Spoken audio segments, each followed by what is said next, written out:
बिस्मिल्लाहिर्रहमानिर्रहीम। अब नया लेक्चर स्टार्ट करते हैं और ये केस नंबर हमारा 5 है। ठीक है, केस नंबर 4 तो हमने ये कर लिया था। ये मैंने इस वजह से मिटाया नहीं है कि ताकि आपको आइडिया रहे कि ये केस नंबर 4 था। ये लेक्चर नंबर 3 के अंदर केस 4 हमने डिस्कस किया था, तो ये अभी मैंने रहने दिया है just to recall your memories. Memory भी तो बच्चों की थोड़ी सी गड़बड़ है, मेरी तरह जो है गजनी बने होते हैं। अच्छा जी, ठीक है। फाइनल अकाउंट एडजस्टमेंट चल रही है हमारी। And don't forget to subscribe please and to tell your friends, सही है, to come and join this channel. अच्छा जी, अब हम केस 4 हम कर चुके हैं, तो वो थोड़ा सा हिस्सा जो है ना अभी फिलहाल जो है ना इट इज़ आई थिंक हल्का सा जो है ना ब्लरी है, वो मैंने जो है क्योंकि I need to focus over here. ठीक है, तो उसको मैंने थोड़ा सा रहने दिया है। जब हम यहाँ पे वर्क कर रहे होंगे तो मैं थोड़ी सी एडजस्टमेंट सही कर दूंगा, तो वो नज़र आना शुरू कर देगा। But that is not very important, क्योंकि ये पिछले लेक्चर में हम डिस्कस कर चुके हैं और ये लिखा हुआ है आपका, और वैसे थोड़ा सा बहुत तो नज़र आ ही रहा है। सही है, that is left out just to recall your memory. इसका इस लेक्चर से कोई ताल्लुक नहीं है। अब केस 5 है हमारे पास, लेक्चर 4 केस 5 है हमारे पास। केस 5 क्या कहता है कि allowance for bad debt is to be calculated on the basis of sales. Sales sales को मैंने ब्रैकेट में नेट लिखा है, रिमेंबर, क्योंकि अमूमन आपको थोड़ा सा घुमाने के लिए जो है एडजस्टिंग डाटा की जो इंफॉर्मेशन होती है खाली सेल्स लिख दे। सही है, अब खाली सेल लिखेगा तो बच्चे जो है ना कंफ्यूज हो जाएंगे कि यार सेल्स है तो मैं कुछ उसमें से प्लस माइनस करूं या नहीं करूं। और अगर खाली सिंपल नेट सेल लिख देगा तो फिर जो है बच्चा तो निकाल देगा। लेकिन बच्चे को कॉन्सेप्ट पता होना चाहिए कि सेल्स के सेल्स, ठीक है, लेनी है, वो भी नेट। अच्छा जी, नेट क्या होती है हम पढ़ चुके हैं, लेकिन हम दोबारा देखेंगे उसको। इस अमाउंट यानी कि नेट सेल्स के ऊपर जो है आपको एक परसेंटेज दे दी गई होगी on the basis of percent. सही है, परसेंटेज दी होगी, परसेंटेज जो है गिवन होगी। सही है, क्योंकि खाली अमाउंट तो होगी नहीं, क्योंकि बाज दूसरा हम मेथड हम देखेंगे कि हम देखते चले आ रहे हैं तो एक लेट अबाउट आपको दे दी जाती है, लेकिन यहाँ पे परसेंटेज जरूर दी हुई होगी। अच्छा, अब जब यहाँ पे हम आते हैं, ठीक है जी, ये दिया हुआ है आपको, तो आपसे कहा गया है कि on the basis of net sales amount calculate, यानी कि परसेंटेज किसकी, अलाउंस फॉर बैड डेट की। ओके, ये आपके पास जो है ना उन्होंने रिक्वायरमेंट दे दी है, ठीक है, या ये जो है आपकी कंपनी का थिंक है, आपको आप सवाल नहीं कर रहे, आप किसी इदारे में बैठे हुए हैं। सही है, तो वही कहता है कि यार हम जो है सेल्स की बेस के ऊपर अलाउंस फॉर बैड डेट जो है ना कैलकुलेट करते हैं, तो आपके जहन में फौरन आ जाना चाहिए कि एक तो सेल्स जो है ओनली, अच्छा, सेल्स इसको मैं बाद में बताऊंगा, ठीक है। अब ये जब आती है तो उसको, इस जुमले को मैंने छोड़ा है, इसको हम आगे बढ़ाएंगे। अब इस केस के अंदर हम consider, we will not consider any credit और डेबिट, एनी क्रेडिट या debit amount of allowance for debt in trial balance. अगर ये केस होगा हमारे पास तो हम जो ट्रायल, जाहिर ट्रायल बैलेंस है, अगर पहले साल का है तो मैं बता चुका हूं कि बिजनेस का पहला ईयर है तो अलाउंस फॉर बैड डेट होगा ही नहीं। सही है, लेकिन अगर क्या यार, नींद आती है। अगर दूसरा या तीसरा साल है तो मे बी पॉसिबल कि अलाउंस फॉर बैड डेट का बैलेंस ट्रायल बैलेंस में दिया हुआ हो। इस सूरत में हम बिल्कुल कंसीडर नहीं करेंगे, जिस तरीके से हम पिछले तमाम केसेस में देखते आए हैं कि हम ट्रायल बैलेंस में जो अलाउंस फॉर बैड डेट का बैलेंस होता है उसको हम यस इसको हम कंसीडर करते हैं। सही है, नई एडजस्टमेंट बनाने के लिए इसको हम कंसीडर करते हैं। पिछले चारों केसेस देख लीजिएगा। लेकिन जब सेल्स के ऊपर हम अपनी कैलकुलेशन करेंगे तो हम ट्रायल बैलेंस के अंदर जो भी बैलेंस दिया हुआ होगा ऑलरेडी गिवन जो है, यहां पे ऑलरेडी लिख देता हूं मैं लफ्ज, सही है समझने के लिए, ऑलरेडी। ठीक है, ऑलरेडी जो गिवन है उसको हम नहीं लेंगे, बल्कि सेल्स की जो फिगर होगी उस पर हम कैलकुलेट करेंगे और एडजस्टमेंट बना लेंगे। लेकिन कौन सी सेल्स,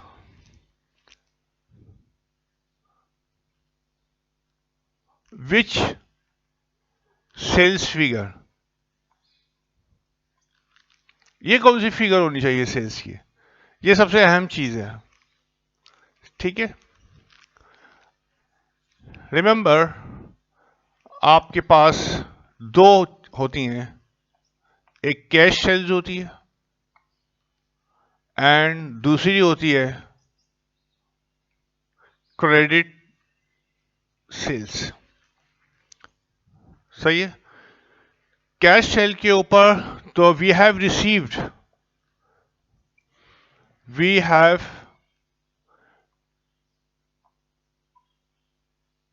कैश। जब कैश आपको मिल गया तो क्या आप अलाउंस फॉर बैड डेट इसके ऊपर कैलकुलेट करेंगे? डेफिनेट नहीं करेंगे, क्योंकि कैश तो मिल गया। क्या एंट्री बनाई थी आपने? कैश डेबिट और सेल्स क्रेडिट। ठीक है, ये आपने एंट्री बनाई थी, तो अलाउंस फॉर बैड डेट का तो इस पर कैलकुलेट करने का तस्वुर भी नहीं करना कभी। सही है जी। दूसरी होती है आपके पास क्रेडिट सेल। क्रेडिट सेल्स के ऊपर हम, इसका मतलब ये होता है कि we have not received cash, cash यानी कि इंस्टेंटली, यानी सही है ना, फौरन हमें, यानी कि हमें कैश नहीं मिलता। हम एंट्री क्या बनाते हैं? अकाउंट रिसीवेबल डेबिट और सेल्स क्रेडिट, हम ये एंट्री बनाते हैं। ओके, और इसके ऊपर ही हम कैलकुलेट करते हैं अलाउंस। इस सेल्स के ऊपर अलाउंस फॉर बैड डेट, इस सेल्स के ऊपर हम कैलकुलेट करते हैं। इस पे बिल्कुल नहीं करेंगे। सही है, no calculation of allowance for bad debt, कोई कैलकुलेशन कभी सोचता भी नहीं इसके ऊपर। इसके ऊपर हम कैलकुलेशन करते हैं क्रेडिट सेल्स के ऊपर। ठीक है, अब ये जो क्रेडिट सेल है, ये हमने समझ लिया कि कौन सी सेल के ऊपर, ये वाली सेल। अच्छा जी, अब क्या होता है,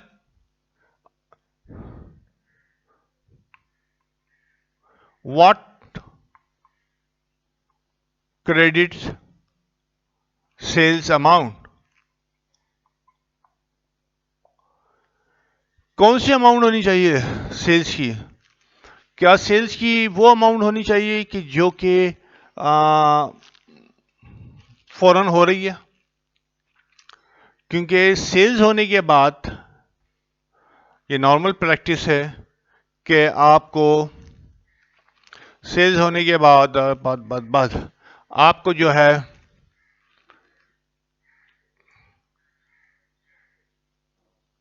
ठीक है क्या क्या होता है, सेल्स रिटर्न्स होती हैं,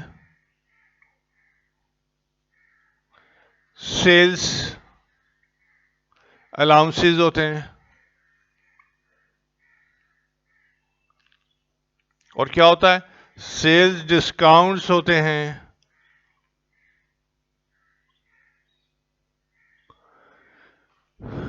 ये होते हैं। ओके, और कोई और अकाउंट जो कि सेल्स की अमाउंट को कम कर देता है वो, लेकिन नॉर्मली जो है ये तीन होते हैं। ये होते हैं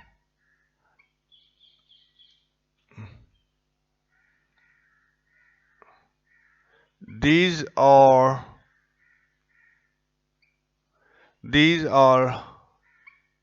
all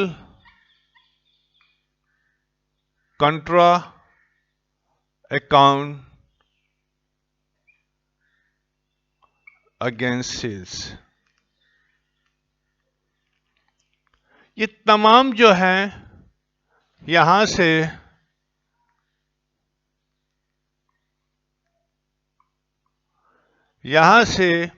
sales return, sales allowance, sales discount, और कोई एक आध और मुझे जहन में नहीं है, ठीक है, मैं देख लूँ कि कुछ और है, रिटर्न, अलाउंस, डिस्काउंट, यही मेरे ख्याल में मेन तीन चल रही है। ये कंट्रा अकाउंट है अगेंस्ट सेल्स, सेल्स के against, and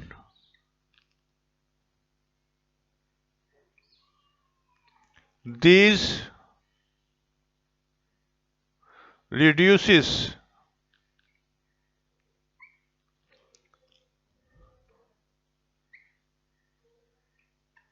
total sales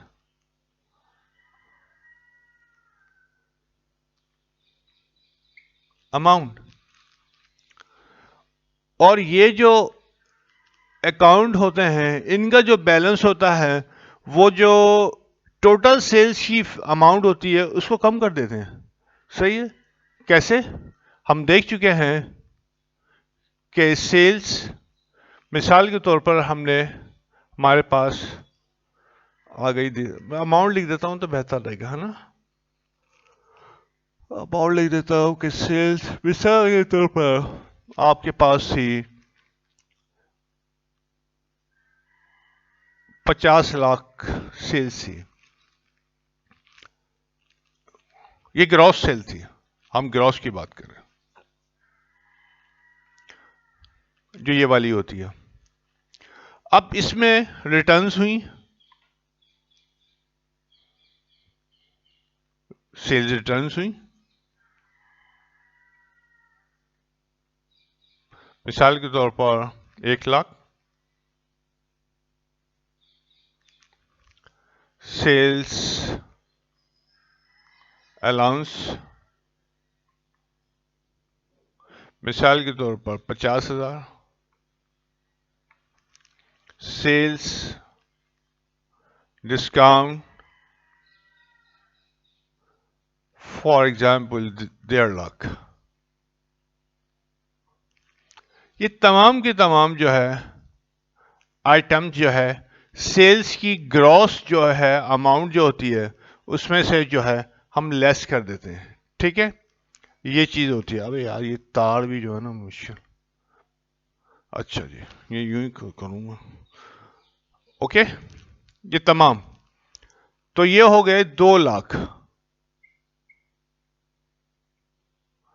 2 lakh जो है आप ग्रॉस सेल्स में से माइनस करते हैं तो 48 लाख रुपए जो फिगर आई, ये हुई आपकी नेट सेल्स, नेट सेल्स। क्योंकि आपने सेल तो की 50 लाख की, रिटर्न कर दी है पार्टी ने, सही है। क्या ये सेल है? नहीं है, क्योंकि रिटर्न कर दिए पार्टी ने यूं पार्टी ने जो है 1 लाख रुपए का सामान वापस कर दिया, तो सेल तो नहीं हुई ना।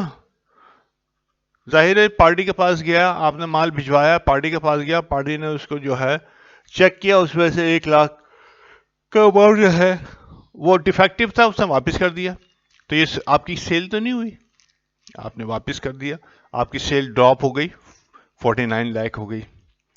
सेल्स अलाउंस, अब अलाउंस जो है मेरा लेक्चर देख लेना ट्रम्प्स का, उसमें डिटेल में। तो सेल्स अलाउंस यानी कि आपने छोटी मोटी अगर कोई डिफेक्टिव जो है आइटम था, तो आपने कहा कि यार ऐसा करो कि तुम मुझे 1 लाख की जगह जो है 50,000 रुपये दे देना, इसको सही करवा लो, आना जाना हमारा जो है ना लोडिंग अनलोडिंग उस पर खर्चा होगा, तो तुम ये सही करवा लेना, मैं जो है ना 50% जो है ना छोड़ देता हूँ, 25% छोड़ देता हूँ, 50 लाख छोड़ देता हूँ, ठीक है। That is called allowance. यानी कि पार्टी ने गुड्स को रिटर्न नहीं किया, जो कि बिल्कुल ही डिफेक्टिव थी, रिटर्न नहीं किया, बल्कि आपने उसको एक इंसेंटिव दे दिया कि यार इतना छोड़ दो और इसको सही करवा लेना, अपने पास एडजस्ट कर लेना यार, छोटी मोटी चीजें। आपने कहा ओके, तो ये दैट इज अलाउंस। और क्या ये सेल है? नहीं, सही है, क्योंकि आपकी अपनी वजह से ये मसला पैदा हुआ और आपको अपनी कैश सेल की अमाउंट को रिड्यूस करना पड़ गया। डिस्काउंट, डेफिनेटली ये तो डिस्काउंट तो सेल में से माइनस ही होता है। क्या आपने पार्टी को कहा कि अच्छा ऐसा करो कि जो है ना तुम इतनी बल्क क्वांटिटी में मुझसे खरीद रहे हो, तो मैं नॉर्मली जो है मैं आपको 5% जो है ना ऑफ करता हूँ। ये ज़्यादातर बड़े जो है ना जो बल्क क्वांटिटी में या होल सेलर्स को, सही है, रिटेलर्स को नहीं, होल सेलर वगैरह को जो है ये जो है डिस्काउंट दिया जाता है। तो ये भी सेल नहीं है, सेल में से माइनस होगा। ये सेल क्यों? डेफिनेट ये सेल है, लेकिन आपने खुद अपनी खुशी से पार्टी को कहा कि ये छोड़ दो अमाउंट, ये डिस्काउंट, ठीक है। ये तो फोर्स था, पार्टी ने कहा ले लो मुझे, आपने कहा अच्छा दे दो। लेकिन ये जो है आपने अपनी खुशी से कहा कि ओके तुम जो है ना मुझे पैसा नहीं देना, और ये मैं आपको, क्योंकि आप इतना ज़्यादा गुड्स मुझसे खरीदते हैं, इतनी ज़्यादा सर्विसेज मुझसे लेते हैं, सही है, मेरे रेगुलर क्लाइंट हैं, तो on these all these basis मैं आपको सेल डिस्काउंट दे रहा हूँ ज़्यादा। तो वो तो रिसीवेबल है ही नहीं, सही। हम रिकॉर्ड करेंगे, हम पूरी रिकॉर्ड करेंगे और ये अलग से दिखाएंगे सेल डिस्काउंट, राइट। तो ये तो रिसीवेबल है ही नहीं आपका, तो ये टोटल सेल में से ये तीनों फिगर्स आप माइनस कर देते हैं, और जो फिगर आती है वो होती है आपकी नेट सेल। ये वो अमाउंट होती है जो कि पार्टी आपको पेमेंट करेगी। ये है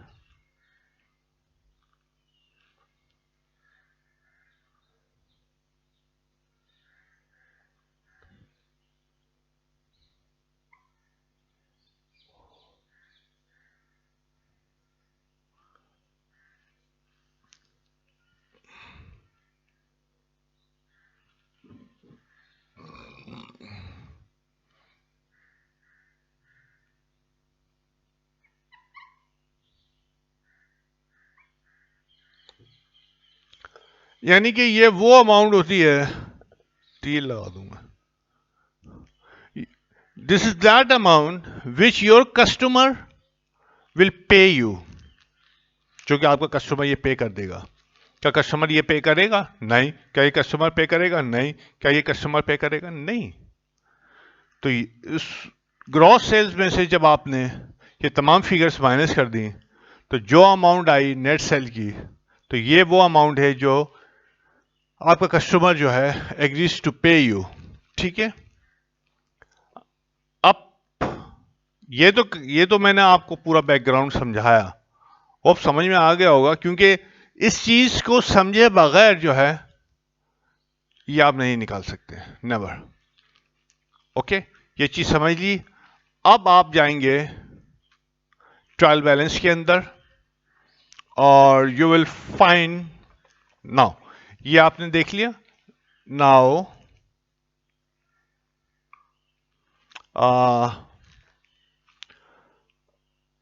in trial balance,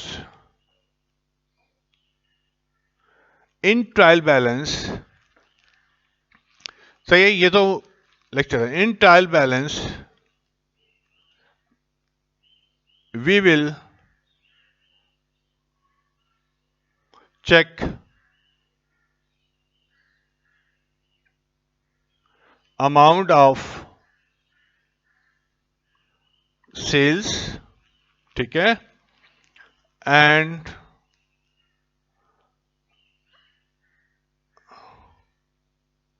all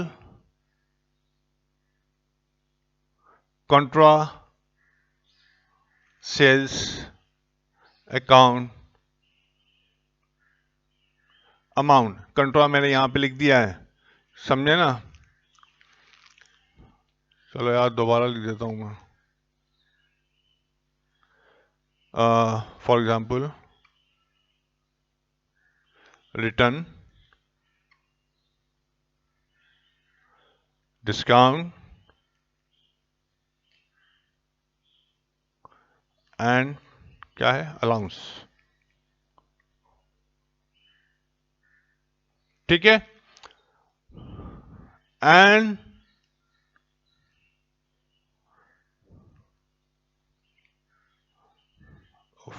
plus हो जाता है, we will deduct from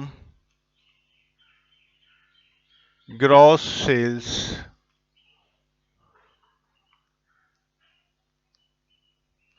amount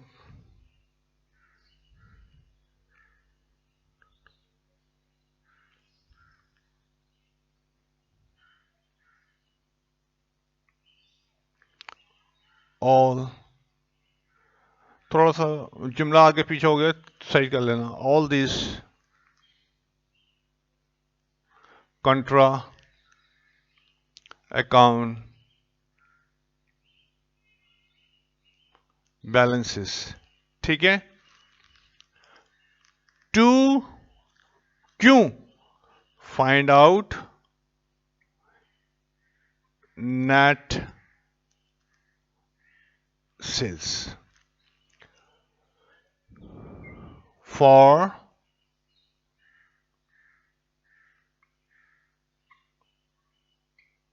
allowance for यार bad debt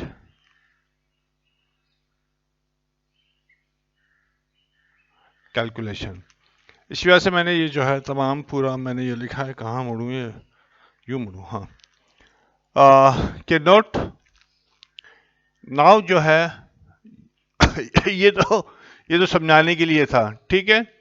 from here to here, ये तमाम आपको just give you an clear idea कि किस तरह से होता है। ये करने के बाद फिर आपको ट्रायल बैलेंस पे आते हैं और आप ये देखते हैं हम सेल्स की कितनी अमाउंट है ट्रायल बैलेंस के अंदर। जाहिर है क्रेडिट ही होगी ना, तो सेल्स की अमाउंट के लिए आप क्रेडिट साइड देखते हैं ट्रायल बैलेंस की। वहां से आपने नोट कर ली, नोट करने के बाद आप तमाम कंट्रा सेल्स अकाउंट देखते हैं जो कि यहां पे लिखे हुए 1 2 3, ठीक है। और इनके बैलेंसेस आप निकाल लेते हैं और ताल लेते हैं कंट्रा सेल्स अकाउंट के ट्रायल बैलेंस में, और ये डेबिट बैलेंस होते हैं। तो ये तमाम के तमाम डेबिट साइड के ऊपर चेक करना, पता चला क्रेडिट साइड पे चेक करने लगे ठीक है। ये तमाम हम चेक करते हैं। And we will deduct from gross sales amount, हम डिडक्ट करते हैं ग्रॉस सेल्स अमाउंट में से all these contra account balances, ये जितने कंट्रा अकाउंट बैलेंसेस हैं वो हम माइनस कर देते हैं टू फाइंड आउट, मालूम करने के लिए नेट सेल्स फिगर। ठीक है, किसके लिए? For allowance for bad date calculation, allowance for bad date calculation करने के लिए हम ये अमल करते हैं। यहां तक आपकी बात समझ में आ गई? अब तो कोई मसला ही नहीं है। यहां पे हम इसको रब करते हैं और यहां पे हम जो है इसको हम लिखेंगे। ठीक है, ओके जी, ये अब हो गया क्लोज।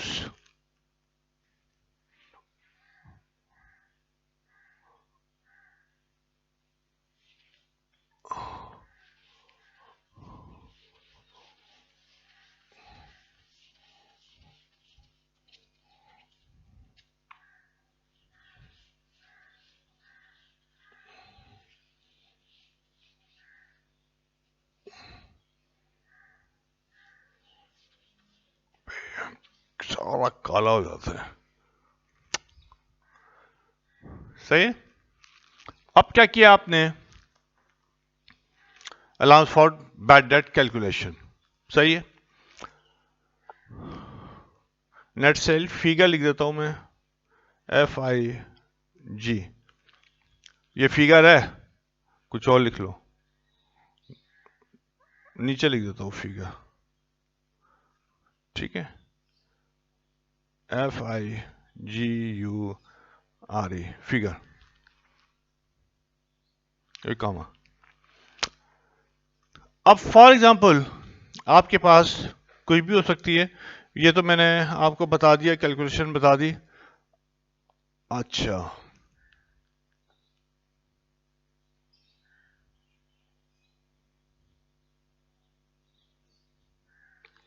अब आपके पास एडजस्टमेंट डाटा के अंदर नाउ,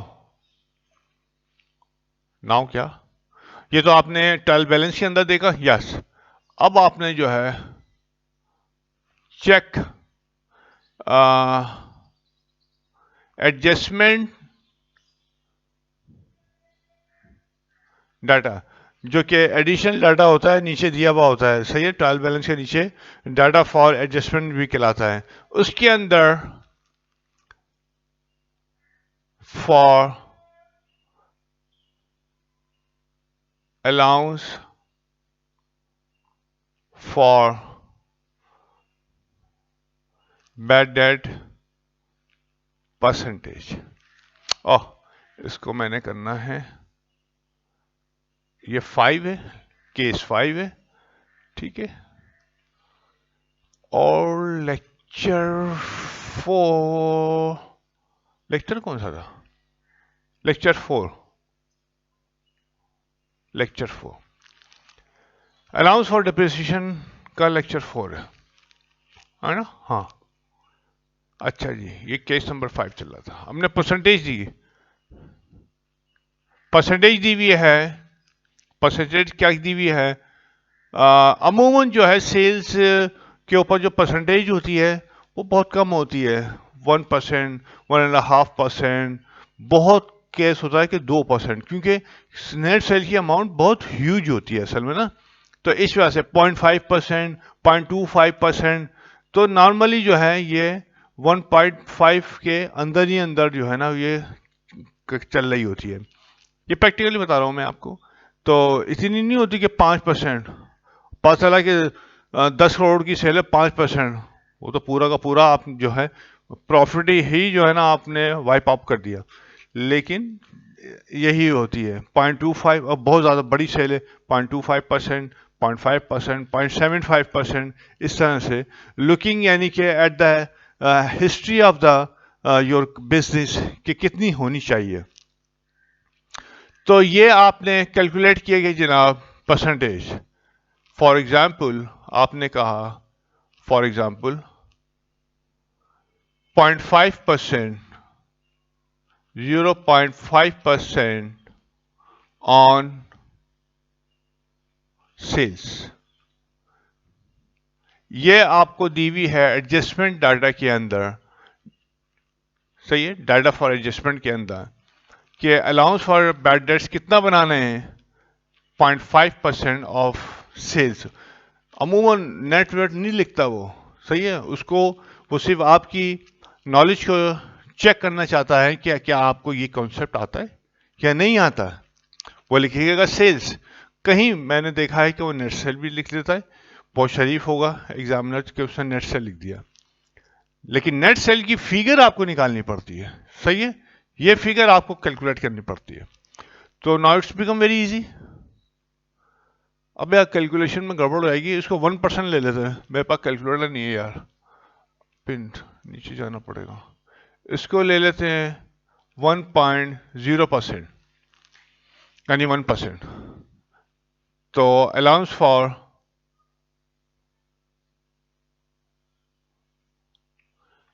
फॉर बैड डेट कितना हो जाएगा, नेट सेल जो कि आप कैलकुलेट कर चुके हैं, multiply by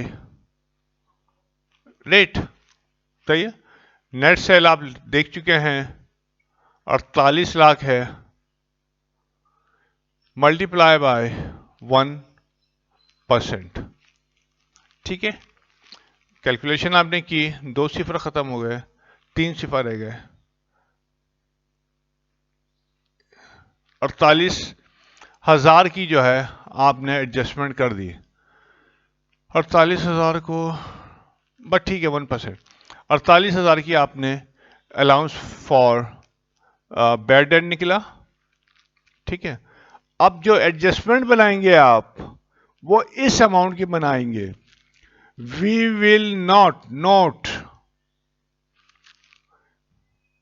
we will not consider any balance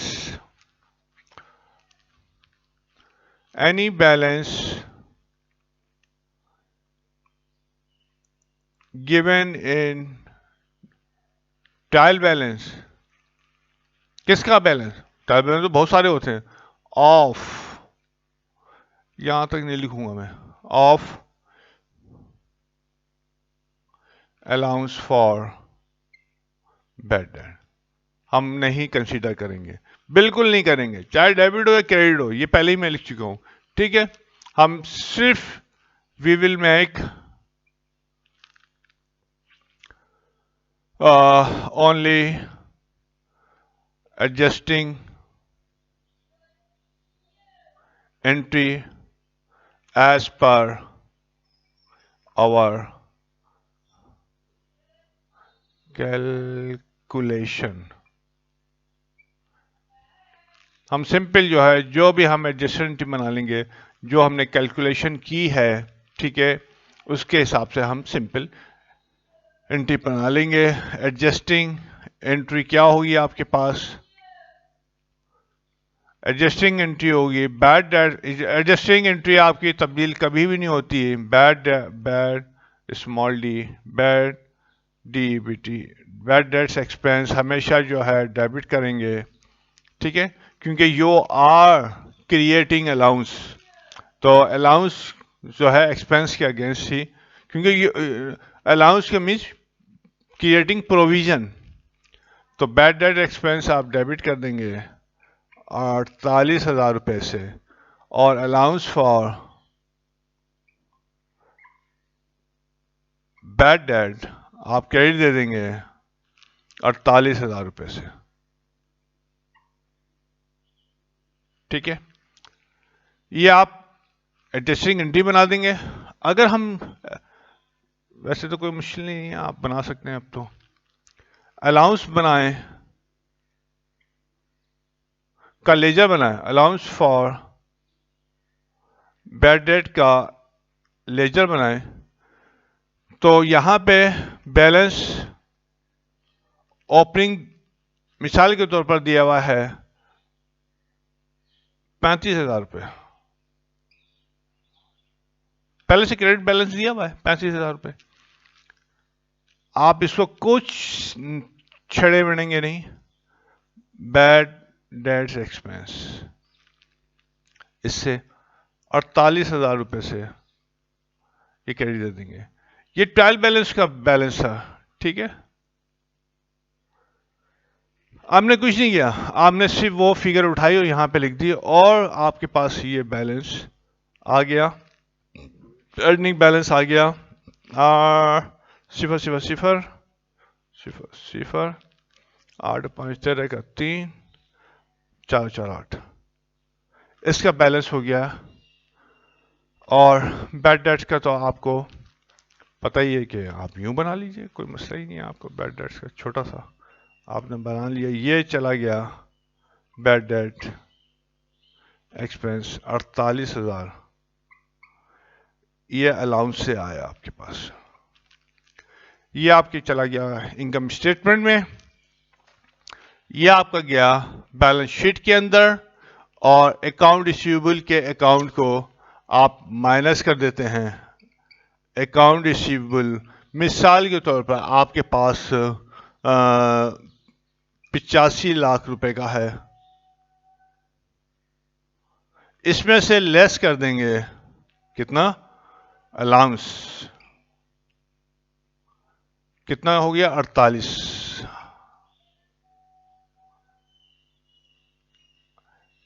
ये है balance sheet.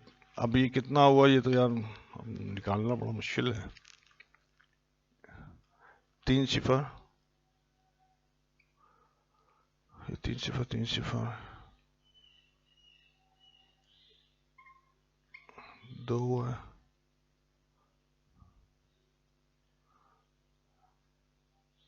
5,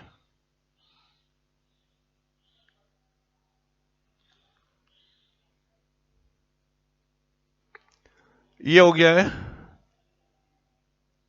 net account receivable, जो कि बैलेंस शीट के अंदर अमाउंट शो होती है इस तरीके से 84,52,000। ये एक फॉर एग्जाम्पल है, ठीक है। ये तो मैंने ऐसे ही जो है ना लिख दिया है फॉर एग्जाम्पल। ये इस वजह से मैंने कज़न ज्यादा लिखी है क्योंकि आप बोलोगे यार सेल्स तो 48,000 की थी, 48 लाख की थी, तो आपने यहाँ पे 85 लिख दिया। तो भाई मेरे उससे पिछले सालों के भी तो अकाउंट रिसीवेबल पड़े होंगे ना कुछ। ये तो 48 तो इस साल का है, उससे पिछले साल कुछ ना कुछ बैलेंस पड़ा होता है। फौरन तो कोई पैसा देता नहीं है ना, पैसा पड़ा हुआ, पैसा फंस गया। तो इस वजह से मैंने 85 लाख लिखा है कि ये नहीं है सही है। करंट ईयर का अकाउंट रिसीवेबल में पिछले सालों का भी आता है, हम शायद एक एग्जाम्पल इस तरह से देख चुके हैं, ठीक है। ये तमाम जो है आपके पास इसके अंदर थोड़ा सा जो है मैंने प्रैक्टिकल एक्सपेक्ट भी रखा हुआ है ताकि आपको जो है जहन में रहे।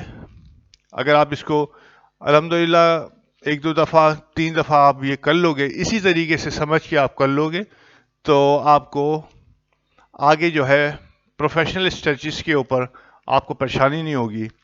इसको करने में, इसको समझने में जैसी सवाल आएगा जो आपके जहन में जो है ना फौरन आ जाएगा कि मैंने ये इस तरह से करना है। ये आपको नज़र आ रहा है या नहीं आ रहा?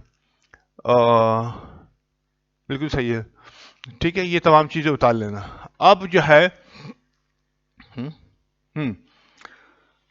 अब आपका एक फाइनल जो है रहता है कि अगर अलाउंस फॉर बैड डेट जो है वो हमने बनाना है अकाउंट रिसीवेबल के बेस के ऊपर, सही है। ये थोड़ा सा जो है आपका हो जाता है गड़बड़, क्योंकि इसके अंदर तो मैंने जो है ना बैलेंस लिया ही नहीं ना, कंसीडर ही नहीं किया कि अलाउंस फॉर बैड डेट का ओपनिंग बैलेंस तो मुझे कंसीडर करना ही नहीं है। एज इट इज मैंने जो भी कैलकुलेशन आई उसकी एंट्री बना दी, ठीक है। लेकिन अकाउंट रिसीवेबल का जब हम काम करते हैं तो फिर हमको कंसीडर ये करना पड़ता है, और वो फिर हम नेक्स्ट उसमें देखेंगे कि किस तरीके से जो है ना हमें करना पड़ता है, क्योंकि कैलकुलेशन चेंज होगी। अलाउंस फॉर बैड डेट का डेबिट बैलेंस भी हो सकता है और अलाउंस फॉर बैड डेट का क्रेडिट बैलेंस भी हो सकता है। तो दोनों हम जो है हम कैलकुलेशन देख के उसको काम करेंगे कि किस तरह से चलेगा। ठीक है, होप आपको कुछ ना कुछ तो यार समझ में आया होगा। ठीक है ना। तो किताब उठा के उसमें देखना कि नेट सेल्स के ऊपर कैलकुलेशन क्या है, और फिर इस तरीके से कैलकुलेट करने की कोशिश करना बहुत आसान हो जाएगा, क्योंकि ये सवालात को देख के ही जो है ना ये मैंने तमाम कैलकुलेशन वगैरह की हैं। चलो भाई, ओके, बहुत बहुत शुक्रिया। अल्लाह हाफिज़, अस्सलाम वालेकुम।